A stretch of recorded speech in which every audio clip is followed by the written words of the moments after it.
नमस्कार दोस्तों, मैं हूं आपका दोस्त रश्मि कीर्तनिया और मैं आप सबका स्वागत करता हूं स्टॉक तड़का यूट्यूब चैनल में। दोस्तों, आज हम सीखेंगे कैसे आप बेस्ट जो है कोई भी फंड कैसे चुन सकते हैं, बेस्ट म्यूचुअल फंड कैसे चुनना है।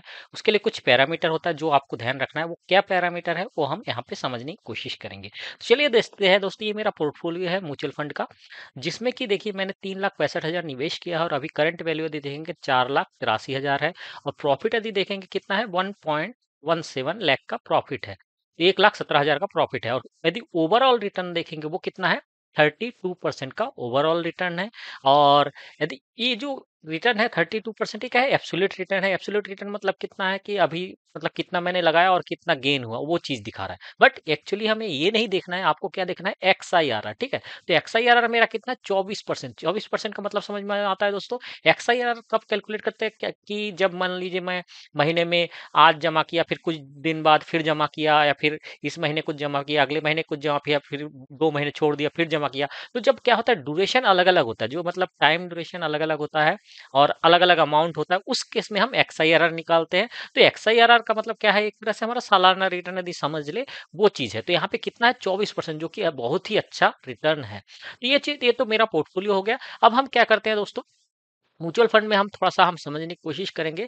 कौन-कौन से म्यूचुअल फंड मैंने ले रखा है। ये कुछ म्यूचुअल फंड है जो कि हमने ले रखा है। तो मैं किसी भी एक म्यूचुअल फंड को ओपन करता हूँ। जैसे मान लीजिए मैं यहाँ पे इसको ओपन करता हूँ, क्लिक किया।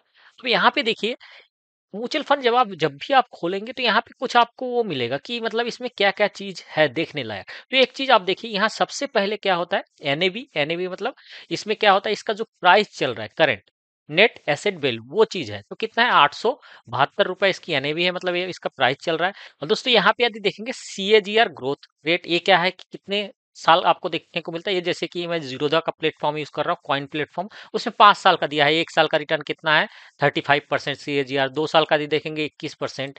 तो ये चीज भी आपको देखना जरूरी है कि 5 साल 10 साल का इसका परफॉर्मेंस कैसा रहा, वो आपको देखना जरूरी है। ठीक, तो पहला देखिए इसमें क्या क्या चीज आपको देखना रहता है। एनएवी से कोई मतलब नहीं, ये तो एक तरह से जैसे शेयर का प्राइस होता है वही चीज, इसका भी करंट प्राइस क्या है वो चीज है एनएवी। ठीक है, उसके बाद यदि देखेंगे उसका क्या आपको नोट करना है CAGR ग्रोथ। तो CAGR ग्रोथ कौन कितने कितने साल का, जितना ज्यादा मैक्सिमम साल हो सके उतना देखिए कि पिछले 10 साल में कितना है, 15 साल में कितना है, 5 साल में कितना है। 1-2 साल आपको नहीं देखना है। अब उसके बाद आता है कि मिनिमम इन्वेस्टमेंट वैल्यू, ये तो कोई मायने नहीं रखता, इसको आपको देखने की जरूरत नहीं। यदि आपका अमाउंट कम है तो उस समय आपको देखना है कि मिनिमम इन्वेस्टमेंट कितना जरूरी है, वो चीज आपको देखना है। उसके बाद यदि देखेंगे यहाँ पे AUM बहुत इंपॉर्टेंट है। यहाँ पे एसेट अंडर मैनेजमेंट, मतलब ये जो फंड हाउस है, जैसे कि ये ICICI Prudential ELSS tax saver fund है, तो ये कितना AUM मतलब कितना पैसा मैनेज कर रहा है वो चीज हो गया। तो ये एक इंपॉर्टेंट चीज है, हमें देखना है AUM।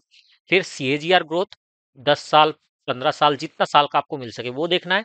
और यहाँ पे यदि देखेंगे एग्जिट लोड, तो एग्जिट लोड भी आपको देखना जरूरी है कि एग्जिट लोड का क्या कंडीशन है। जैसे मैंने यहाँ पे क्लिक किया तो यहाँ पे देखिए एग्जिट लोड इसमें क्या बता रहा है, नील है, कुछ भी नहीं है। तो इसमें क्या होता है, ELSS फंड में कोई भी आप टैक्स सेवर फंड लेते हैं, उसमें एक कंडीशन होता है कि 3 साल तक आप इसको निकाल नहीं सकते, 3 साल लॉक हो जाता है। तो ELSS फंड में ये चीज होता है। तो एग्जिट लोड आपको कोई भी दूसरा फंड देख रहे हैं तो उसको आपको जरूर चेक करना है कि एग्जिट लोड कितना है, मतलब कितने पैसे कटेंगे यदि आप 1 साल के अंदर निकालते हैं, फिर उससे पहले निकालते हैं, वो चीज आपको देखना है। तो ये एक चीज हो गया, एक CAGR, AUM, एग्जिट लोड और एक्सपेंस रेशो। तो एक्सपेंस रेशो क्या होता है, मतलब ये सालाना आपका कुछ परसेंटेज काटता है। आप जो भी इन्वेस्टमेंट करेंगे, जो वैल्यू बनेगा उसका कुछ हिस्सा हर साल आपको देना पड़ेगा एक्सपेंस, एक्सपेंस के तौर पर। उसका क्या मतलब हुआ कि ये अपना फीस ले रहा है, वो कितना ले रहा है 1.03। तो ये चीज, ये 3-4 चीज आपको नोट करना है। तो चलिए देख लेते हैं। ये 3-4 चीज आपने देख लिया, ये तो जैसे मैंने कोई फंड खोला तो इसमें 3-4 चीज मिल गया। लेकिन सबसे इंपॉर्टेंट जो इसमें पॉइंट है वो है एसेट अंडर मैनेजमेंट। चलिए आप कुछ देखते हैं हम यहाँ पे फंड, जैसे कि देखिए SIP कैलकुलेटर है। तो SIP कैलकुलेटर में मैं जैसे डाल रहा हूँ ऑल AMC सेलेक्ट किया है। इक्विटी में फ्लेक्सी, मतलब कैटेगरी, फंड कैटेगरी क्या है फ्लेक्सी कैप, और पिछले 10 साल का मैं रिटर्न देखना चाहता हूँ। और कितना रुपए डाल रहा हूँ, 20,000 रुपए पर मंथ डाल रहा हूँ। और यहाँ पे मैंने जैसे ही सबमिट किया, तो आप सबमिट करने के बाद यहाँ पे देखेंगे ये कुछ फंड आ गया।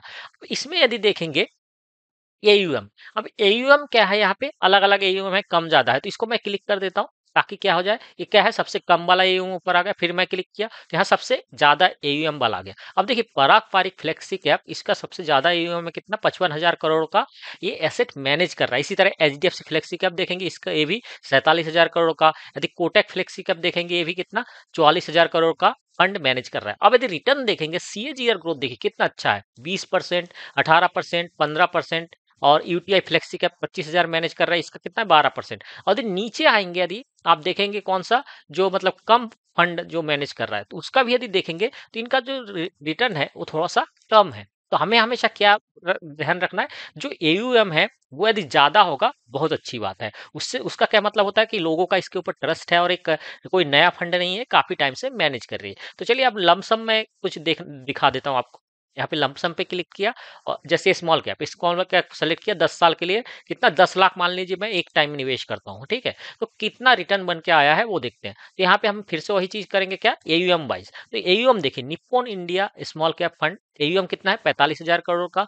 और इसका रिटर्न देखेंगे 10 लाख को कितना बना के दिया पिछले 10 साल में, 1 करोड़, 1 करोड़ कितना 15 लाख, ठीक है। ये हो गया कितना 27% के सीएजीआर। इसी तरह यदि देख के एचडीएफसी, इसका ईयूएम कितना है 28,000 करोड़ का ईयूएम है, ये कितना बना के दिया है 68 लाख रुपए बना के दिया, कितना 10 लाख का। और कितना सीएजीआर ग्रोथ है 21%। इसी तरह देखेंगे एसबीआई स्मॉल कैप फंड, इन्होंने भी जबरदस्त बना के दिया, 24,000 करोड़ का इनका फंड है और ये 26% का रिटर्न दिया है। और इसी तरह यदि देखेंगे इधर किसका एक्सेस स्मॉल कैप, ये भी 23% का रिटर्न दिया है। इसी तरह मतलब इन्होंने जो जिसका एयूएम ज्यादा है उसका रिटर्न भी अच्छा होता है। क्यों? क्योंकि एयूएम ज्यादा होने का ही मेन रीजन है, एसेट अंडर मैनेजमेंट ज्यादा होने का मेन रीजन क्या है दोस्तों, कि इस फंड, ये जो फंड है ये कोई अच्छा फंड मैनेजर मैनेज कर रहा है, ज्यादा से ज्यादा लोग इस पे निवेश कर रहे हैं, ठीक है। चलिए कोई दूसरा फंड देख लेता हूँ। इसी तरह मैं एक मल्टी कैप सेलेक्ट करता हूँ 10 साल के लिए। तो 10 साल का यदि देखेंगे, इसी तरह यदि देखेंगे यहाँ पे जैसे ये देखिए Nippon India multi cap 25,000 crore का है, इसका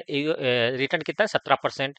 ये देखिए, ये मतलब यहाँ पे आप जो रिटर्न देख रहे हैं, ये ऐसा नहीं है कि ये आगे भी इतना देगा, बट एक चीज आपके दिमाग में ये होना चाहिए कि हाँ, ये पिछले 10 साल में इतना रिटर्न दिया है, तो हमें आगे भी एक्सपेक्ट कर सकते हैं कि हाँ, ये 12-15% से ज्यादा रिटर्न देने की संभावना है। तो ये चीज आपको ध्यान रखना है। तो आपको क्या ध्यान रखना है दोस्तों, एयूएम, एयूएम यदि अच्छा है तो आप उसमें निवेश कर सकते हैं। तो इस तरह से आप क्या कर सकते हैं, अपना म्यूचुअल फंड सेलेक्ट कर सकते हैं। तो आई होप आप लोग को दोस्तों कुछ ज्ञान मिला होगा इस वीडियो से। यदि वीडियो पसंद आया है तो लाइक करिए, शेयर करिए, और चैनल को अभी तक सब्सक्राइब नहीं किया सब्सक्राइब कर लीजिए। चलिए दोस्तों, फिर नेक्स्ट वीडियो में मिलते हैं। तब तक आप स्वस्थ रहे, मस्त रहे। जय हिंद, जय भारत।